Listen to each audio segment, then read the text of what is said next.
It's Friday. Good morning, everyone. Hope everyone is doing well. I hope everyone had a great week. It's the weekend. Hopefully you guys, some of you, will get to enjoy the weekend. I know some of you probably have to work. However, I hope you had a great week. So today, first of all, we gotta turn some air on in here. It's a bit cold. It's a bit cold out. I didn't know it was gonna be like this today, the weather. I thought it was gonna be sunny. But I mean, it's alright. A little mist. Mystify me. Alright, so today I'm going to talk about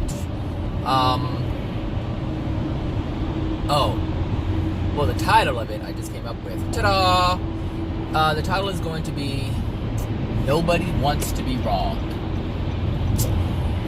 Nobody wants to be wrong. And this is why the majority of the people are wrong. That desire, or that fear, I should say, because you know fear brings more of the same, right? Fear brings more fear, and fear brings more things that sustain the fear, that reinforces the fear. So the fear that people have of being wrong is going to lead them to more wrong information that's going to keep them in that state. And if you're in that state of not holding truth, then you're always going to be defensive. Because if you hold truth, there's no reason to be defensive. There's no reason to be angry. If you hold truth, that is the result. If you hold untruth, the result is always being on defense, always being angry. It's not a good feeling. And you should know, because the majority of you are living it. The majority of us. I can include myself in that. Not as much as before, though. There's some things that I'm not aware of. But there's a whole lot of things that I'm aware of now than I was before. So the problem with this not being wrong, and I just washed my car yesterday, and it looks like I'm getting another one. The issue with this is, and this actually came up because of the interaction that I was having. Well, actually not interactions. They're more of comments being posted on the Is Jesus Real? I think that's the name of it. I'm not sure which one. It was a clip from a movie that I put up. And originally it was for an atheist, a friend of mine, who doesn't believe in God. And because Jesus is associated with God, there's this because she has to deny God, because obviously if you're atheist, you don't believe in God, so you have to deny that. That means you have to deny everything that's associated with that in order to sustain your belief. So, but this person is a mathematician, and everything is about logic. She's like, we have to be logical, we have to be logical. So that's the real reason why I put that video up. I knew other people were going to see it, but I put it up for that person specifically because there is a lot of logic, there is a lot of data, there's a lot of evidence, physical evidence, there's documentation of the existence of Jesus. Now, when we get to the magical, fanciful attributes of Jesus that were also recorded, then we start getting into other things. But just the existence of the man is proven. That can be proven. And the words of the man can be proven, but there's also words that were attributed to Jesus that were never said by Jesus. So there's a lot of truth and untruth out there. But these people who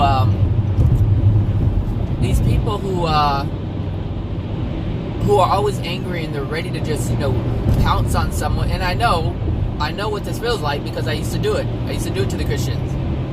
I used to do it to you people.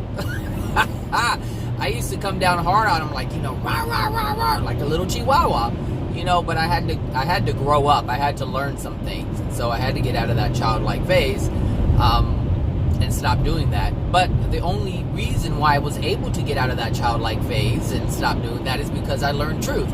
There's something else that had to come in to teach me that what I was doing was, number one, wrong. Number two, it was inaccurate. The whole thing is inaccurate, which is interesting because if you believe, not if you believe, but should I say believe? If you believe, yeah. If you believe, if you're a Christian and you believe all of these things that Jesus has said, that's written in the Bible, you know, all these accounts, you know, walking on water and multiplying fish and all that stuff. If you believe that, and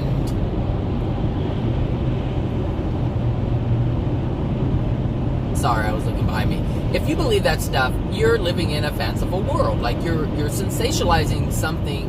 You're sensationalizing the events and the abilities of a man, and because of that, you are you're changing something that's truth to something that's untrue, and you're sharing this all over the place. If you're a Christian, you're sharing this all over the place, and it's inaccurate information. And so the thing is with the atheists is they're smart. Like they know that can't happen. That can't be real. There's a possibility that those things can happen, but not here on Earth. In our current state, that can't happen, and nor can that happen in this physical world. Even if you're in the 6th dimension, I believe. I don't even think that can happen. But you're putting out all this information. Atheists are up on it. They're like, that doesn't make any sense. Come on, that's too far-fetched. And what happens is the atheists look at this information that's presented by the Christians, because Christians claim to be the authority of God and Jesus, all right? So because atheists come in, well, it's almost like we're almost atheists, you know, before we learn about God. But I guess not, because atheists are really against God. Was it agnostic, maybe? So anyway, we come in not knowing about God, but we learn about God. And so what happens is agnostics and atheists, they look to the Christians who claim to have this information, to have this relationship, you know, with God, and, you know, whatever. They know the history and everything and how it all works. But their information is wrong. So what atheists will do is they will look at that information and say, that's not right, so then God doesn't exist. But I said atheists were smart, but they're not too smart, because they're not able to look at it and say to themselves, well, that doesn't make sense. However, that doesn't mean just because these people don't know what they're talking about that God does not exist. And so that's where people like myself come in, who have not met Jesus or have met God, but can look at the information and say, okay, this, I can prove this, I can prove that, I can prove this, I can prove this experience. And a lot of what I'm talking about, like in the beginning, I would talk about it in terms of just sharing, regurgitating information that AJ would teach in his lessons. But as time went on, I was able to put some of these things in practice, and I was able to see changes. I was able to feel changes. And those were the significant moments that really allowed me to be more comfortable and solid in the things that I talk about regarding Jesus and God. And the principles, you know, of the universe, the universal laws, all of these things, I'm able to speak about them in such a way where I don't even think twice about it, because there's just a solid feeling. But I can tell you that before that, even with when I was doing the whole metaphysical thing, the New Age metaphysical thing, I could talk about it, but I wasn't always solid. And there aren't a lot of people out there who would be able to say that. But I'm able to say that because I can be honest. I can be truthful about it, because I know that that's the path that I'm on, is being honest and truthful about my experiences and how I felt and why I did the things that I did. If I'm not able to do that with myself, for myself, how can I possibly help someone else? How can I possibly be confident and sure of the information that I'm sharing if I'm not willing to look at those things and apply it to myself? And that's the only reason why I've gotten this far in terms of understanding and having a relationship, or I don't even say relationship, but feeling God the way that I have felt. Because I told you about 2 times, I think it was 2 times, that I felt God's love enter me, and I've never felt that before. And this is the first time it happened. Like I said in the previous video, it was foreign. I was like, what's going on? And so I wasn't sure, but when I felt it, I was like, okay. Because the things that AJ were talking about, they were just basically, it was hearsay. It's like he was saying it, I was listening, but I had yet to prove anything. I had yet to put anything into practice. And so when I did, I started it started yielding results, like the practices and the principles. Like, come on.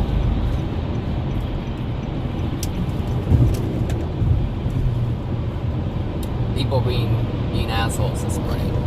And that's okay, because I know it's based on my soul condition, but in this moment, I just had to be one in return. So, well, I just wasn't going to let anybody bogart me, I should say that. So,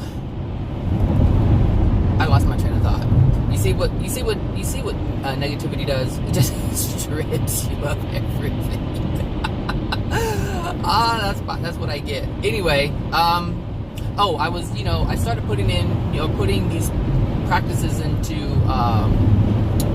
or I should say, putting the teachings into practice, and the results are amazing. My life has changed. Things around me are changing. Certain things are not, because I haven't released certain things that continue to allow the law of attraction to bring me those things. And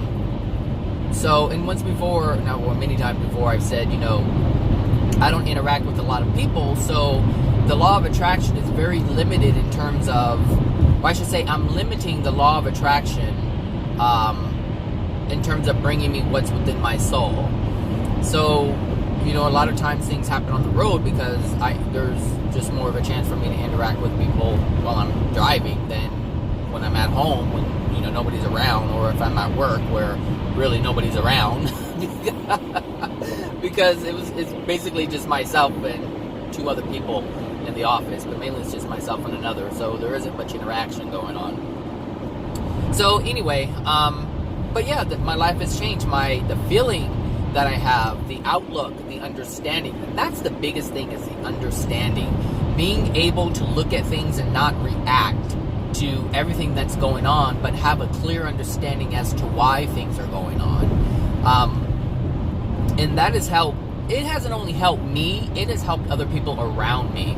Because, where I work, it's a social work, and so there's a lot of high stress, high pressure, because you have other people's lives that you're looking after, or, you're overseeing, people who are mentally ill and homeless. And so, we try to help those people. And so when they're interacting with these types of individuals, there's a certain goal that they have for the client, and there's just a lot of stress when the client doesn't want to go along with the treatment plan that's been set out for them.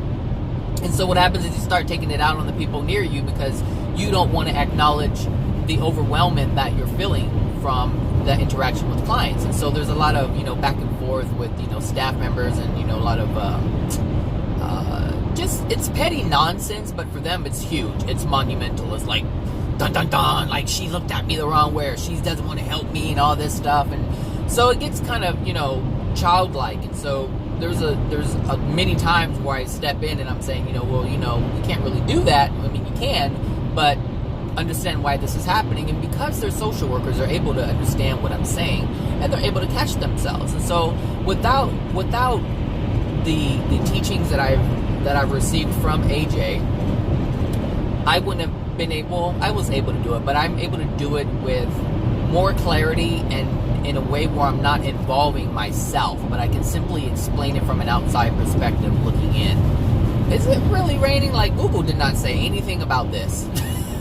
I was like, okay, gee, what's the forecast? And she's talking about cloudy, but she didn't say anything about precipitation. Anyway, my camera's a little crooked. I'll straighten it out a little bit. What else? What was I gonna say? Oh, so yeah, my life has transformed. But anyway, the title of the video, is, what did I say the title of the video was? Oh my gosh. Let me have some of this coffee. My coffee. I love the way people from Boston, I like the way they talk. I'm from Boston. You have a cup of coffee? So, what did I name this video? I don't know. I see the people in front of me, but I can't remember the title of the video. And I'm sure some of you just said it. It's da-da-da-da-da. Like, I can really hear it, but you're sending me the energy, but it's after the fact. But whatever. Let's see. What was the title of this video? Oh, I should bring some Post-its and put them in my car and write it down when I think of it. Something about, I know it has to do with angry people. Oh, people don't want to be wrong. That's what it is. So all these, and this is exactly what's happening at work. Is nobody wants to be wrong, and because people are social workers and case managers, it's really difficult for people who believe that they have to be the authority in what they do. People who believe that they have to be the authority, they have to be the person with the answers, and because of the type of work that they do, they have to have the answers for whatever, right? So even a pastor or a preacher or reverend or whatever, if they feel that they have to have the answers, then there's a high chance that they will not accept or admit that they don't have the answers. And because of that, they come up with an answer that they're really not sure of, but they have to be right because they don't want to be wrong. Because if someone's wrong, then someone will say, well, he doesn't know what he's talking about because he doesn't know the answer to that. Well, I don't know what's going on. I hear honking, but I'm not sure where it's coming from.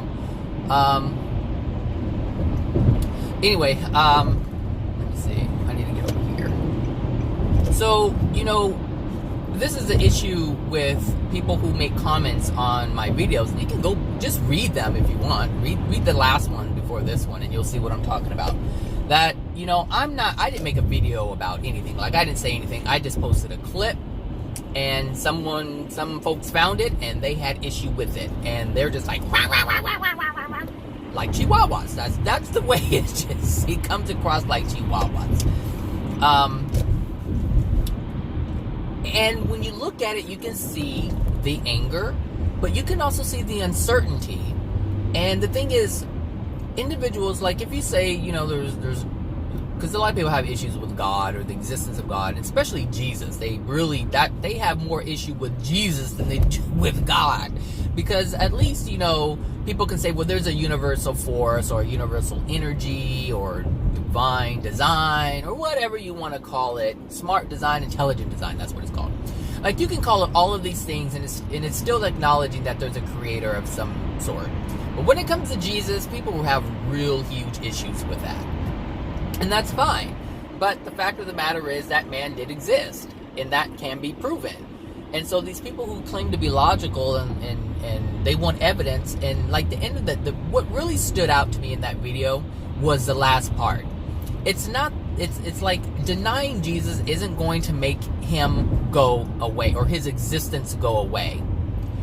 But what it proves is that there isn't any evidence that can be given that will satisfy the individual.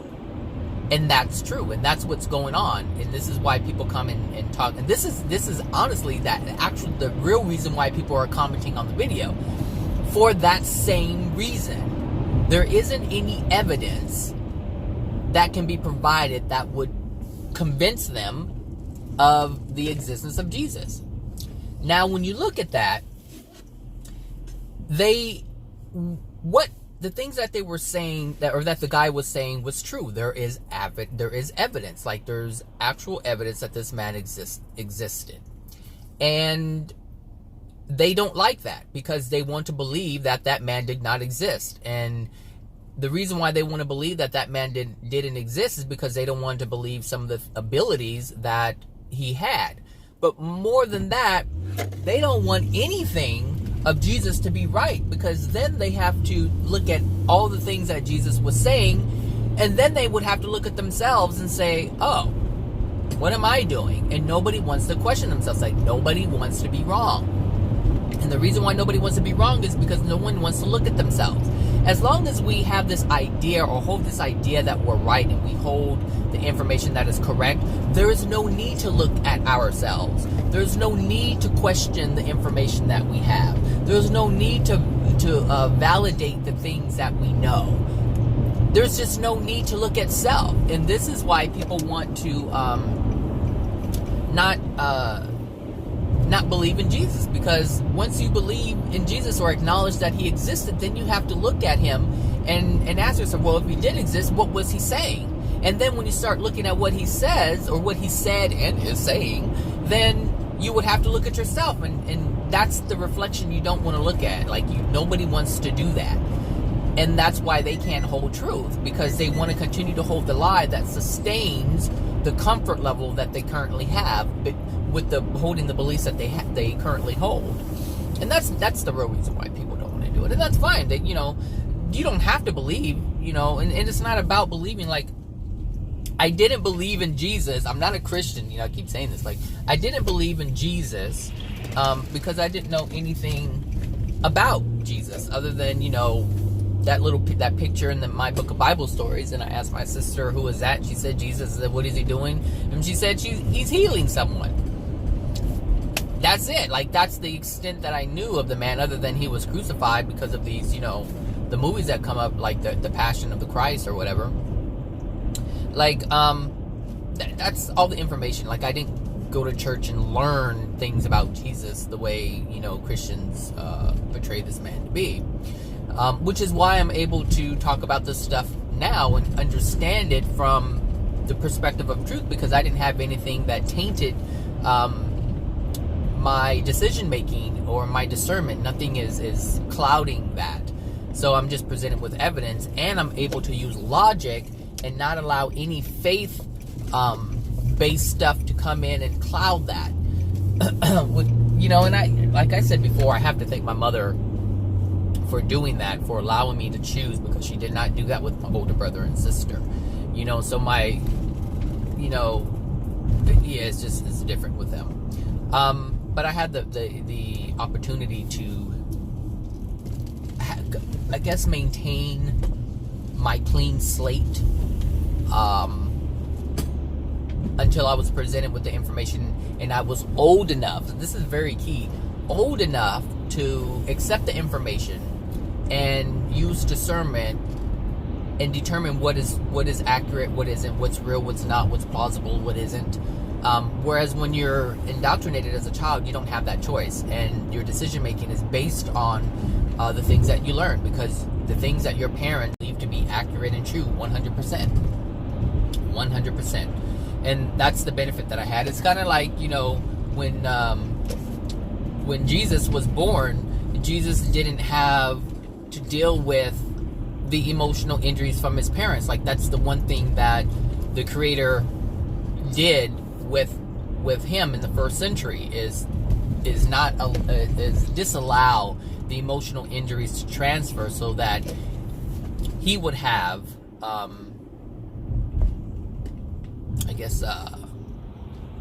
the same clean slate, that he wouldn't be torn or persuaded by emotions, damaging emotions, which would have caused him to sin right away.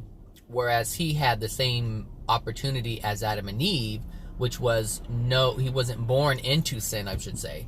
He was just born without that, but he had the free will choice, just as Adam and Eve had the free will choice. Now, this is actually quite interesting, because the first time around, and I did mention this before, the first time around, Adam and Eve didn't have any information to go on, because they were the first ones on the planet. And so they didn't have anything to really go on, no history to look at and say, oh, they made this decision, so I'm going to make this one. So this is why it was different this time around for Jesus, because Jesus was actually able to look at other people, whereas Adam and Eve, there wasn't anyone else to look at. And so their decisions, they were like coming in blind, if you will. But they were in the sixth dimension, so it's not like they were apes and they didn't know anything. Like, they had full knowledge as to what they were doing, but only to a certain extent, because they didn't have any divine love to know any more than what they knew. And because there wasn't any information to go on before that, they had no idea what they were doing, even though they knew what they were doing. They just didn't know the consequences of their actions. So, but with Jesus, he did. He was able to see all the violence, all the anger, all the sadness that surrounded him, because the people were already in a degraded state. But he was able to look at it and say to himself, I see this is happening, I see that happening, I see this happening, I see that happening. I don't have any hatred in myself, so, you know, he didn't have anything to, like, within him to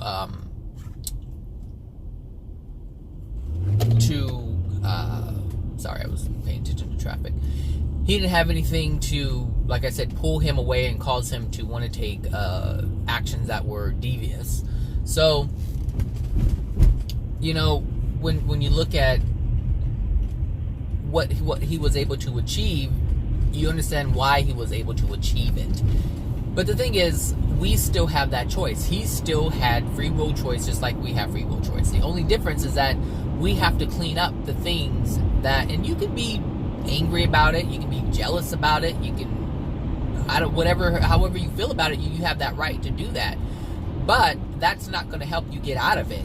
And so these angry people who, you know, comment and they make all these, they're just making comments because they're angry for whatever reason. But understand that if this is what you're doing, you're not going to be able to get out of that state. And that's a state that most people they don't even know about. Like, they don't know what that feels like, because they've always been in a state of anger, of jealousy, of rage, of sadness, of pain. They've always been in that state. So to think about being in a state other than that is very difficult when you haven't experienced it. And this is one of the issues on the planet right now, is everyone's looking at everyone else and saying that the world is messed up. And so they believe that it can't change for themselves because it hasn't changed for anybody else. But that's only because these people are using their free will choice in the same manner that you're using it, which is nothing can change. Nothing will change. The world is just messed up. There is no God, because many have the same belief that, you know, if there was a God, then God would come and clean this up. God would come and save me. But that is the misinformation that has been spread around the planet, to the point now this is the only thing that people believe, that if there's a God, then God is going to save you. But that's not the way it works. And so it doesn't matter if you're a Christian or not. If you have this understanding, then you're not going to be able to get out of it, because you're just continuing the cycle of the misinformation and the beliefs from that misinformation and the pain from that misinformation. Because it is a painful place to understand, to know, or to believe that someone has the power to help you, but they won't. And this is what people believe in terms of the Creator. They believe that, you know, if there is a God and God has all this power, God is choosing not to help us. That's what most people believe. And this is why people have the I don't give a shit attitude, because they're like, well, if there is a God and God is good and God saves and there's miracles, then why isn't God doing it? Well, if God is this loving, caring God, then God must not care. If he has all this power and he does exist, God doesn't care. And that's actually a pretty big belief that a lot of people have. Even Christians, because sometimes they're like, why aren't you coming to my aid? You know, and so it's like, well, you know, people will say, well, God has his reasons. But God hasn't been doing anything like that to begin with. It's our own soul condition. And that's because people don't understand that our soul is what's causing the things that are being experienced. Most people don't understand that. So they look at the alternative, which is God is a powerful one, and God is powerful, but people just don't understand their soul. They don't understand the condition of their soul. They don't understand how to clean up their soul. They don't understand any of that stuff, because that stuff's not taught. You go to church, you're not going to learn about your soul. You're going to learn about stories of God and Jesus, but nothing about yourself. And this is why people are on this treadmill, you know, just running in place, moving but running in place, not going anywhere. So anyway, I forgot the title of the video again. Oh, people don't want to be wrong. So, you know, if you want to hold truth, if you're irritated by the things that I say, try to allow yourself to be humble just a little bit. Just allow yourself to say this. There is a possibility that what I know isn't all that there is to know. And there's more out there. And it's my responsibility to myself to find out what that is. It doesn't mean that I have to believe it. It doesn't mean that I have to follow anybody. It just means that I have a responsibility and an obligation to myself to find out what's true and what's not. Because if God is true or real, and the laws of the universe are real, and Jesus is real, and what Jesus was talking about in terms of love is real, and the consequences of not having love is real, if that is true, then you're going to be in a whole lot of trouble when that time comes and you take that last breath.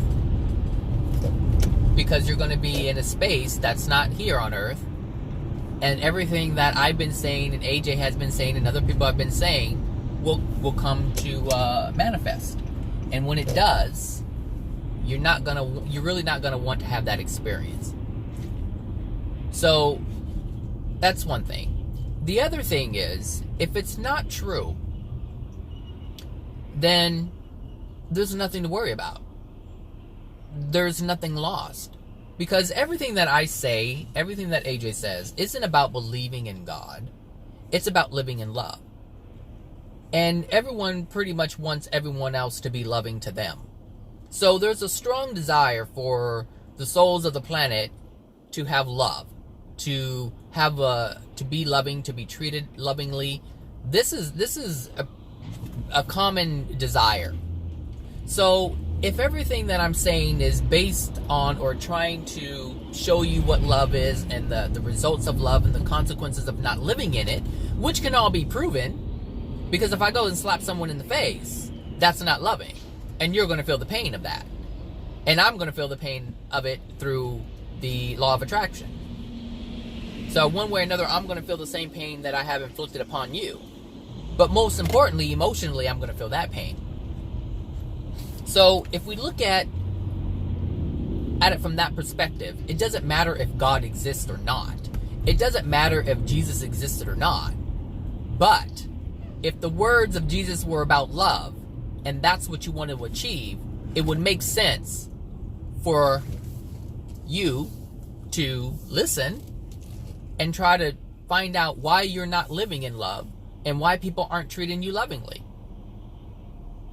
These are the things that can help you significantly. And it has nothing to do with God. It has nothing to do with Jesus. But it does have everything to do with God. But I'm saying you don't have to acknowledge God. Because God's laws are in place. No matter what. Whether you believe in God or not, those universal laws are in place. And we're governed by them. And one of those laws is cause and effect.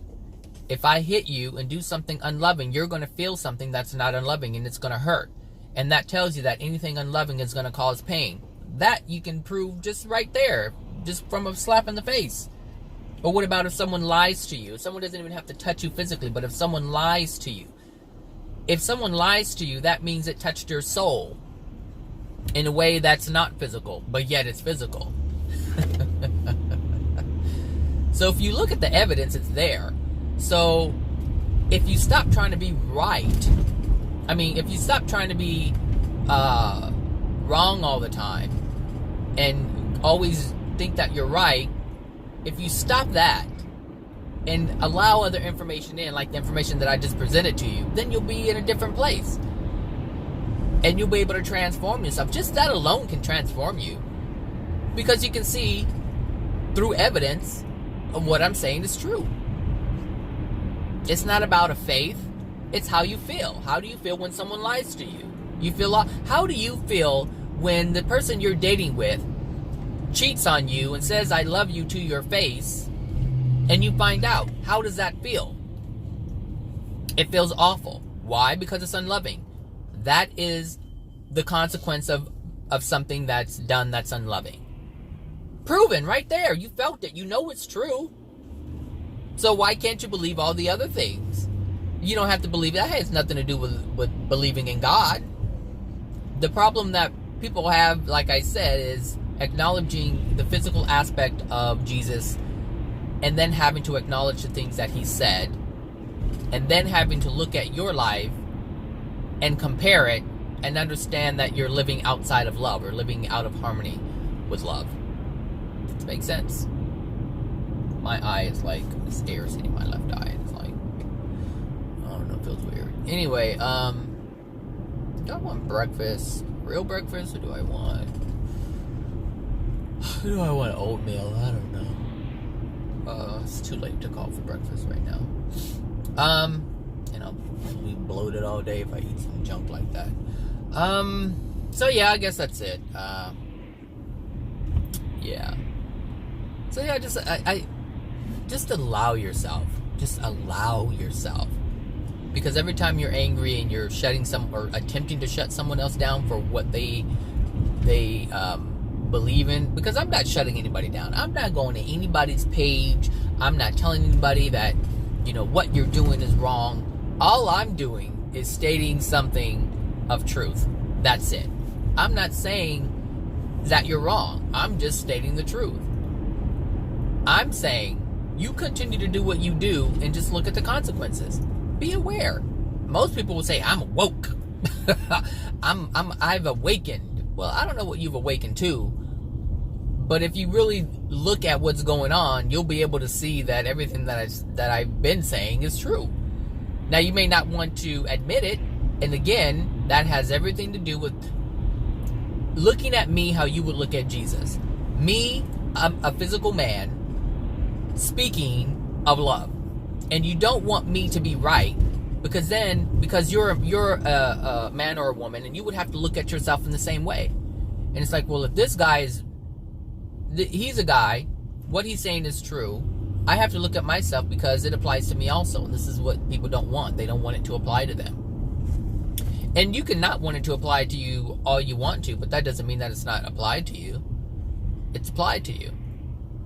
Like a speed limit is applied to you, even though you may speed and feel that it doesn't apply to you. It applies to you. And you'll find that out when you get a ticket. And the only difference with God's laws and man's laws is God's laws, you're not off the hook ever. There's an energy, there's a tally, there's a list of everything that you do that is in harmony with love and out of harmony with love. So even if nobody is around, someone's always around. Your guide is around, your guardian is around, spirits, all kinds of spirits are around. They're taking note. You do something that's unloving, you've just opened up an opportunity for them to reach in and tinker around and manipulate you and influence you and do all kinds of stuff. So there's always someone around, even though someone physical may not be around. But you're always, there is no privacy. And that's one thing that is so interesting is, I think I am going to get breakfast, but I'm not going to stop this video to make it. I'll just wait. Yeah. Do I want, if I get oatmeal, I'm going to be sleepy. I don't want oatmeal. So anyway, I think that's it. That's it for this video. So anyway, have a great weekend, everyone. Yeah, have a great weekend, and I will talk to you probably Monday if I don't think of something during the weekend. I have a lot going on this weekend, so I'm not sure I'll be able to make videos. Okay? Alright, bye now.